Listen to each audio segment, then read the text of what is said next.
প্রিয় বন্ধুরা, কেমন আছেন? আশা করি ভালো। আজকে আমি সরাসরি ভগবদ্গীতা থেকে আপনার হাতে ভগবদ্গীতা দেখছেন, এটার সাথে আমরা কোরআনের একটা কম্পেয়ার করব। হুম দেখি কোথায় কোথায় মেলে আর কোথায় কোথায় মেলে না, তাই না? চলুন শুরু করি। ভগবদ্গীতার 10ম অধ্যায়, এখানে বলা হয়েছে, শ্রীকৃষ্ণ কহিলেন। কে বলিলেন? শ্রীকৃষ্ণ। শ্রীকৃষ্ণের সাথে অর্জুনের যে সমস্ত কথা হয়েছিল 18 দিনে, সেই 18টা পর্ব নিয়ে হচ্ছে ভগবদ্গীতা। আজকে আমরা আলোচনা করব 10ম অধ্যায়। 10ম অধ্যায়ের প্রথম সূক্ত। তো শ্রীকৃষ্ণ কহিলেন, হে অর্জুন, তোমাকে আমার পরমার্থ তত্ত্ব বলিতেছি, শুনিলে তুমি প্রীত হইবে, তাই বলিতেছি। মানে আমি আমার স্বরূপ তোমাকে আমি জানাচ্ছি, আমার বিষয়টা তোমাকে আমি জানাচ্ছি। ওই যে মনে আছে যে নবী মোহাম্মদ সাল্লাল্লাহু আলাইহি ওয়াসাল্লাম মেরাজে গেছিলেন, মেরাজে আল্লাহর সম্বন্ধে বিশেষ জানিয়ে আসছিলেন না, অনেকটা ওরকম ধরে নেন আর কি, যদিও ভুল হইতে পারে আমার, টু আরিজুম্যান। আচ্ছা, এবার আসেন 2 নম্বর শ্লোকে। মহর্ষিগণ আমার এই পরমার্থ তত্ত্ব জানে না, সমস্তভাবেই আমি সকলের আদি। আমি আদি, আমি অন্ত, এটা কিন্তু কোরআনে আছে। হ্যাঁ, আমি আদি, আমি অন্ত, আমার থেকে সব কিছু সৃষ্টি, আবার আমাতেই বিলয়, এগুলো মানে বিলীন হয়ে যাবে, এটা কোরআনে আছে, সে কথা গীতায় আছে। মহর্ষিগণ আমার এই পরমার্থ তত্ত্ব জানে না, সমস্তভাবেই আমি সকলের আদি। এবার আসেন 3 নম্বর শ্লোকে। আমার জন্ম নাই, মানে 10ম অধ্যায়ের ভগবদ্গীতা 10ম অধ্যায়ের 3 নম্বর শ্লোক। আমার জন্ম নাই, আমি আদি ও সর্বলোক মহেশ্বর। যে ব্যক্তি এই তত্ত্ব জানে না, সে জানে আর কি, সে পাপমুক্ত হয়। সৃষ্টিকর্তা তো আদি, তিনি ছিলেন, তিনি থাকবেন। এবার আসেন 4 এবং 5 নম্বর শ্লোকে। বুদ্ধি, জ্ঞান, অমূলতা, ক্ষমা, সত্য, সম, দম, দম মানে নিঃশ্বাস, জন্ম, মৃত্যু, সুখ, দুঃখ, নিন্দা, যশ, অহিংসা, সমতা, তুষ্টি, তপ, দান, ভয়, এই কয়টি জীবের স্বভাব, এগুলো জীবের ভাব। জীবগণ আমা হইতে, তয় তুমি ভাবগুলি পাইয়া থাকো। এটা আছে 10ম অধ্যায়ের 5 এবং 6 নম্বর শ্লোকে। এবার আসেন অন্য 6 নম্বর শ্লোকে যাই। সপ্তঋষি ও পূর্ব 4 মনু আমার মানব সৃষ্টি, তাহারা প্রজা সৃষ্টি করিয়াছেন। এই যে 4 মনু, তো বন্ধুরা, আমি যেহেতু মুসলমানের সন্তান, আমাদের কোরআন শরীফের 4 জন ফেরেশতার কথা বলা আছে না, আজরাইল, জিব্রাইল, ইসরাইল, মিকাইল। আবার বেদেও 4 জন আছে, ব্রহ্মা, বিষ্ণু, শিব, মহেশ্বর, 4 জন। আর এখানে 10ম অধ্যায়ের 6 নম্বর শ্লোকে বলা হয়েছে যে, সপ্ত ঋষি ও পূর্ব 4 মনু আমার মানব সৃষ্টি, যাহারা পূজা সৃষ্টি করিয়াছেন।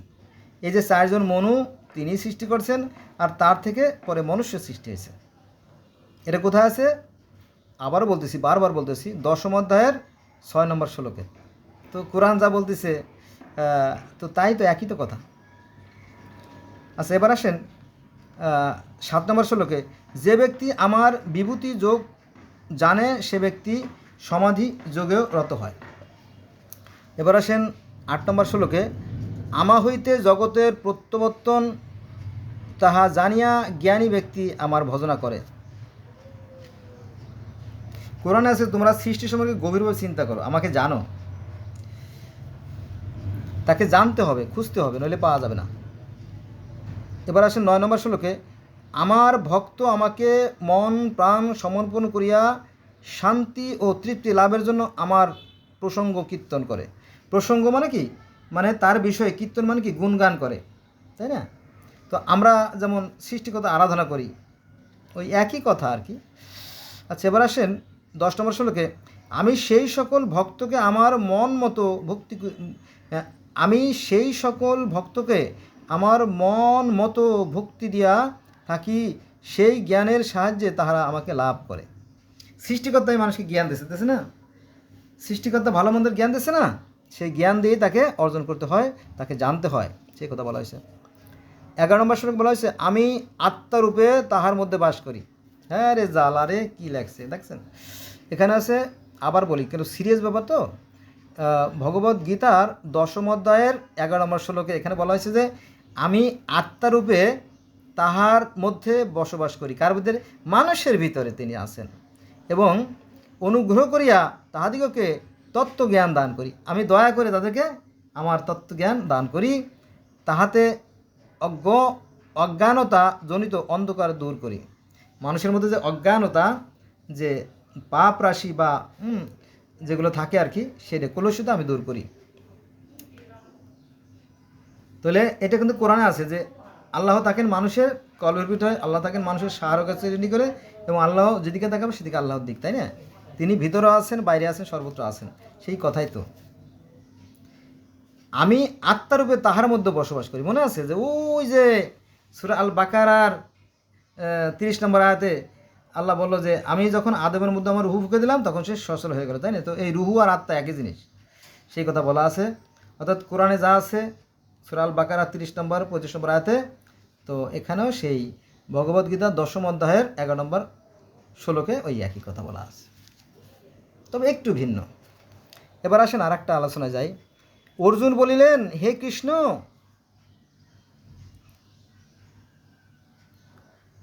পরব্রহ্ম, পরধাম, শাশ্বত পুরুষ, আদিতের আজ, বিভু, সবই তুমি। অর্থাৎ সব কিছুর মূলেই তিনি। এটা আছে 10ম অধ্যায়ের 12 নম্বর শ্লোকে। এবার আসেন 13 নম্বর শ্লোকে। দেবর্ষি নারদ, ব্যাস, অসিত, কেবল প্রভৃতি যাহা বলেন তুমি তাহাই বলো। 14 নম্বর শ্লোকে বলা হয়েছে তুমি যে বলিলে দেবগণ ও দৈত্যগণ তোমার উৎপত্তি জানেন, তুমি উহা ঠিক বলিয়াছ। 16 নম্বর শ্লোকে 15 নম্বর শ্লোকে তুমি জগতের প্রতি, জগতের প্রতি মানে কি? জগতের স্বামী বা জগতের সৃষ্টিকর্তা আর কি। পতি মানে সবার ঊর্ধ্বে যিনি, যিনি সকলের ঊর্ধ্বে, তিনি হচ্ছেন পতি। তুমি জগতের পতি, তুমি ভূতগণের প্রভু, তুমি ছাড়া আর কেহ তোমাকে জানিতে পারে না। সৃষ্টিকর্তাকে সবাই জানতে পারে না, তাকে জানার জন্য সাধনা করতে হয়, তাই না? সাধনা করতে হয় না, সাধনা করতে হয়। নবী মোহাম্মদ সাল্লাল্লাহু আলাইহি ওয়াসাল্লাম 15 বছর সেই হীরা গুহায় ধ্যান সাধনা করে তাকে পেয়েছিলেন। এরকম তো অনেক কাহিনী আছে, বলতে গেলে আমার ভিডিও করা হবে না। এবার আসেন, বিশ্বময় কেবল তোমারই বিভূতি, তোমারই বিভূতির কথা আমাকে বিস্তৃতভাবে বলো। এটা হচ্ছে 10 নম্বর অধ্যায়ের 16 নম্বর শ্লোক। তোমাকে কিভাবে ভাবিব ও কিভাবে চিন্তা করিব তাহা আমাকে খুলিয়া বলো। এটা হচ্ছে 17 নম্বর শ্লোকে। তোমার বিভূতির কথা শুনিতে আমার খুব ইচ্ছা হইতেছে, তুমি তাহা খুলিয়া বলো।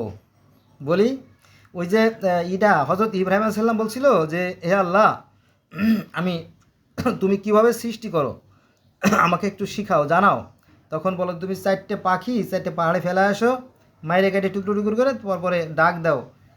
তাই করলো, অর্থাৎ ইব্রাহিম আলাইহিস সালাম পাখিরে টুকরো টুকরে পাহাড়ে ফেলে দিয়ে আসলো, ফেলে দেওয়ার পর ডাক দিল, আবার পাখি উড়ে চলে আসলো। তখন বললো আমি এইভাবে সৃষ্টি করি, আমি শুধু বলি আর হয়ে যায়।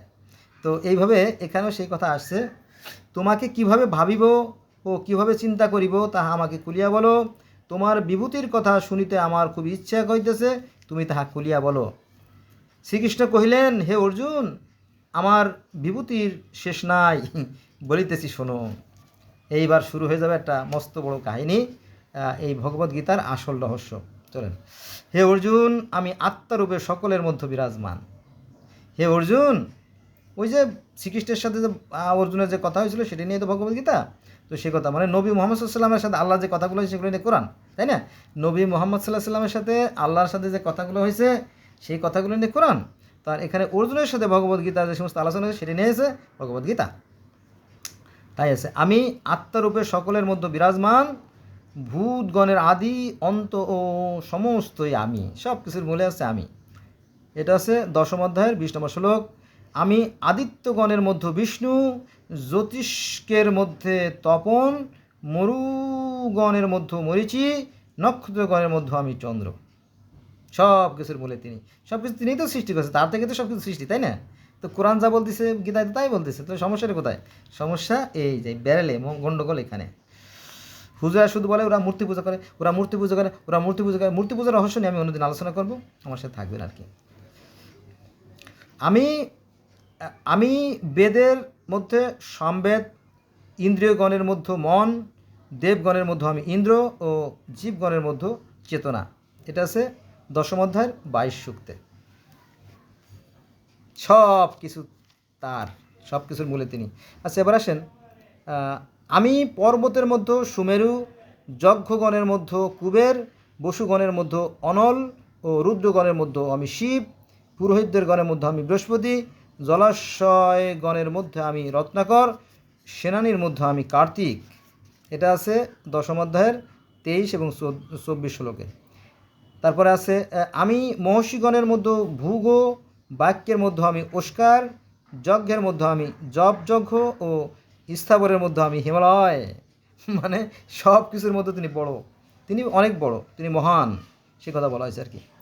দেবর্ষিগণের মধ্যে আমি নারদ, সিদ্ধগণের মধ্যে আমি কপিল মুনি, গন্ধর্বর মধ্যে আমি চিত্ররথ এবং বৃক্ষের মধ্যে আমি অসৎ। অসৎ বৃক্ষ সবচেয়ে বড়, তাই না? এটা আর কি। সমস্ত বড় কিছুর মূলে তিনি। এটা আছে দশম অধ্যায়ের 26 নম্বর শ্লোকে। এবার আসলে 27 নম্বর শ্লোকে। অশ্বের মধ্যে আমি উচ্চশ্রবা, গজ গজ মধ্যে, গজ মানে কি জানেন? হাতি। হাতির মধ্যে আমি ঐরাবত এবং নরগণের মধ্যে আমি রাজা। সব কিছুর মধ্যে তিনি শ্রেষ্ঠ। আমি ধেনুগণের মধ্যে কামধেনু, অস্ত্রের মধ্যে আমি বজ্র, সর্পের মধ্যে আমি বাসুকি ও দৃষ্টিতে আমি কাম। কাম থেকে সমস্ত সৃষ্টি সূচনা। এই কাম নিয়ে আমি আলোচনা করব। যেমন মাছে, পৃথিবীতে যত মাছ আছে মাছের সাথে মাছের কাম ভাব হয়, পৃথিবীতে যত গাছ আছে গাছের সাথে গাছের কাম ভাব হয়, এবং মানুষের সাথে নারীর সাথে পুরুষের, পুরুষের সাথে নারীর কাম ভাব হয়, এবং জীবের মধ্যে কাম ভাব হয়। এই কাম ভাব থেকে সৃষ্টির সূচনা, সব কিছুর মূলে এই কাম ভাব। এটা খুব রহস্যজনক। এটা সাধারণ মানুষ যারা বুঝবে না তারা গালাগালি করবে। গালাগালি করলে তার কোনো ক্ষতি নাই, করুক। ওই গালাগালি তার শরীরে গিয়ে লাগবে, তারই কপালে যেয়ে লাগবে। নরগণের মধ্যে আমি রাজা, আমি ধেনুগণের মধ্যে কামধেনু, অস্ত্রের মধ্যে আমি বজ্র। বজ্র দেখছেন না? ভয়ঙ্কর বজ্রধ্বনি, বাবা, গোটা পৃথিবী প্রকম্পিত হয়ে যায়, তাই না? ঠক ঠক করে কাঁপে। আর এই বজ্রের আঘাতে কি হয়ে যায়? মহাপ্রলয় হয়ে যায়, তাই না? কি সাংঘাতিক। অস্ত্রের মধ্যে আমি বর্জ্য, সর্পের মধ্যে আমি বাসুকি এবং দৃষ্টিতে আমি কাম। এটা আছে দশম অধ্যায়ের 27তম শ্লোকে। এবার আছেন আমি নাগের মধ্যে অনন্ত, জলগণের মধ্যে আমি বরুণ, পিতৃগণের মধ্যে আমি অজর্ম, অজ্জমা এবং সংযমের মধ্যে আমি যম। এবার 30 নম্বর শ্লোক। আমি দৈত্যের মধ্যে প্রহ্লাদ, আমি দৈত্যের মধ্যে আমি প্রহ্লাদ। প্রহ্লাদের কাহিনী আমার ভিডিও আছে, এর আগে আপনি দেখেন, মানে প্রহ্লাদ মহাজন, অর্থাৎ এই হিরণ্যকশিপুর পুত্র প্রহ্লাদ মহাজনের কাহিনী আছে। আমি দৈত্যের মধ্যে প্রহ্লাদ, গণনাথে কাল, পশুর মধ্যে আমি সিংহ এবং পাখির মধ্যে আমি গরুড়। সব কিছুর মধ্যে আমি শ্রেষ্ঠ। এবার আসেন দশম অধ্যায়ের 31 নম্বর শ্লোক। বেগগামের মধ্যে আমি বাতাস। ওই যে সূর্য যখন তাপ দেওয়া শুরু করে তখন কিন্তু প্রথম বাতাস, তারপরে আলো, তারপরে তাপ, এভাবে সৃষ্টির সূচনা হয়। তারপরে ঝড়, বৃষ্টি, বন্যা, জলস্রাব, সব কিছুর মূলে এই সূর্য আর কি, সেটা আর কি। বেগগামের মধ্যে আমি বাতাস, মিনের মধ্যে আমি মরক অর্থাৎ কুমির, শাস্ত্রধারীদের মধ্যে আমি রাম এবং নদীর মধ্যে আমি জাহ্নবী। এবার আছে 32 নম্বর শ্লোক। আমি সৃষ্টির আদি, আমি অন্ত ও মধ্য, বিদ্যার মধ্যে আমি আত্মবিদ্যা এবং বাদীদের মধ্যে বাদ। মানে সব কিছুর মূলেই তিনি, বিদ্যার মধ্যে তিনি আদি, মানে তার থেকে সমস্ত বিদ্যার সূচনা আর কি, সেই কথা চলে আসছে আর কি। সমাসের মধ্যে আমি দ্বন্দ্ব, অক্ষরের মধ্যে আমি অকার, আমি অক্ষয়কাল এবং সকলের বিধাতা। এটা হচ্ছে দশম অধ্যায়ের 33 নম্বর শ্লোক আর কি। দেখেন এই যে ধর্ম, ধর্ম কিন্তু আর বিশ্বাস থেকে সৃষ্টি হয়, মনে করে আমারটাই বড়। কিন্তু আমরা যদি ধর্মের সাথে ধর্মের তুলনা করতাম তাহলে বোধহয় আমাদের মধ্যে হিংসা বিদ্বেষ ঘৃণা থাকতো না, এবং এই অকালে এই লক্ষ লক্ষ জীবন ধ্বংস হতো না। প্রত্যেকটা ধর্মই কিন্তু সুন্দর। আমি সর্বহারী মৃত্যু, আমি ভবিষ্যৎ সৃষ্টি, কীর্তি, স্মৃতি, মেধা ও ক্ষমা প্রভৃতি। আমি সব, আমি সব। কে বলতেছে? শ্রীকৃষ্ণ বলতেছে। এটা হচ্ছে আপনার 10ম অধ্যায়ের 34 নম্বর শ্লোক। এবার আসেন 35 নম্বর শ্লোকে। আমি সামের মধ্যে বৃহৎ সাম, ছন্দের মধ্যে গায়ত্রী, মাসের মধ্যে অগ্রহায়ণ মাস এবং ঋতুর মধ্যে আমি বসন্ত, সব কিছুর মধ্যে আমি শ্রেষ্ঠ। আমি তেজস্বীর তেজ, বঞ্চকের দূত, জয়ের চেষ্টা এবং সাত্ত্বিকের সত্য। বংশীকুলে আমি বাসুদেব, মুনিদের মধ্যে আমি ব্যাস, পাণ্ডবদের মধ্যে আমি অর্জুন এবং কবিদের মধ্যে আমি শুক্র। আমি জয়াতীর নীতি, শাসকের দ্বন্দ্ব, গুহার মধ্যে মৌন এবং তত্ত্বজ্ঞানীর জ্ঞান। এটা আছে আপনার 10ম অধ্যায়ের 38 নম্বর শ্লোকে। আমি ভূতগণের বীজ, এই চরাচরে আমি ছাড়া আর কিছু নাই। অর্থাৎ আমি সব, সৃষ্টিকর্তা মাত্র একজনই তো শ্রীকৃষ্ণ বলতেছে আমি সব, আমার থেকেই সব বিলীন হয়, আবার আমার থেকেই আবার সব সৃষ্টি হয়। শ্রীকৃষ্ণ বলতেছে, হে অর্জুন, আমার অনন্ত বিবৃতি তোমাকে সংক্ষেপে বলিলাম। আমার জীবন, আমার বৃত্তান্ত আর কি, আমার সম্পর্কে বিস্তারিত তোমাকে আমি জানালাম। এবার আসেন 10ম অধ্যায়ের 31 নম্বর শ্লোকে। এই বিশ্বের প্রভাব, বিবৃতি, বল, শ্রী সবই আমার হইতে উৎপন্ন। অর্থাৎ পৃথিবীতে যা কিছু দেখো এবং যা কিছু দেখা যায় না, সব কিছুর মূলে হচ্ছে আমি। কে বলতে পারে এত বড় কথা? সেই মহান স্রষ্টার কথা আর কি। ওই যে আল্লাহর সাথে নবীর যে কথা হয়েছিল সেটা নিয়েই তো কোরআন। তো কোরআনে যা আছে দেখবেন যে বেদ এবং গীতায় তাই আছে আর কি। কিন্তু ওই যে ধার্মিকতার অহংকারের কারণে আমরা এগুলো জেনে উঠতে পারি না, ফলে আমাদের মতো দ্বন্দ্বের সৃষ্টি হয়। পৃথিবীটা অনেক সুন্দর, মানব জনবলের সার্থক। আসুন আমরা হিংসা ভুলে যে সকলে ভাই ভাই হয়ে যাই। হে অর্জুন, আমি এক অংশ দিয়া বিশ্ব সংসার ধারণ করিয়াছি, উহার অধিক জানিয়া আর কি হইবে। এটা হচ্ছে 10ম অধ্যায়ের 42তম শ্লোকে আর কি। হ্যাঁ, তো বন্ধুরা, শেষ হলো আপনার ভগবদ গীতার 10ম অধ্যায়। এরপরে বাকিগুলো আমি ধাপে ধাপে আপনাদেরকে পড়ে শোনাবো। আমার মনে হয় যে আপনারা যখন জেনে যাবেন প্রকৃত সত্য, তখন আপনাদের মধ্যে যে হিংসা বিদ্বেষ ঘৃণা আছে সেই জিনিসটা আর থাকবে না, অর্থাৎ ধার্মিকতার অহংকারটা আর থাকবে না। হ্যাঁ, আমি ফ্যান অফ করে রাখছি যাতে শব্দ না হয়, জানলা অফ করে রাখছি, ঘেমে যাচ্ছি।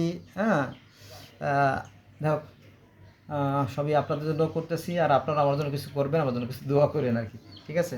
তো বন্ধুরা, আমি আসলে বিভিন্ন ধর্মের ছাত্র, আর আমি বলতে চাই যে আসলে আমাদের একটাই আকাশ, একটাই পৃথিবী, একটাই চাঁদ, একটাই সূর্য। পৃথিবীর প্রত্যেকটা মানুষের রক্ত লাল, আমরা সবাই অক্সিজেন গ্রহণ করি।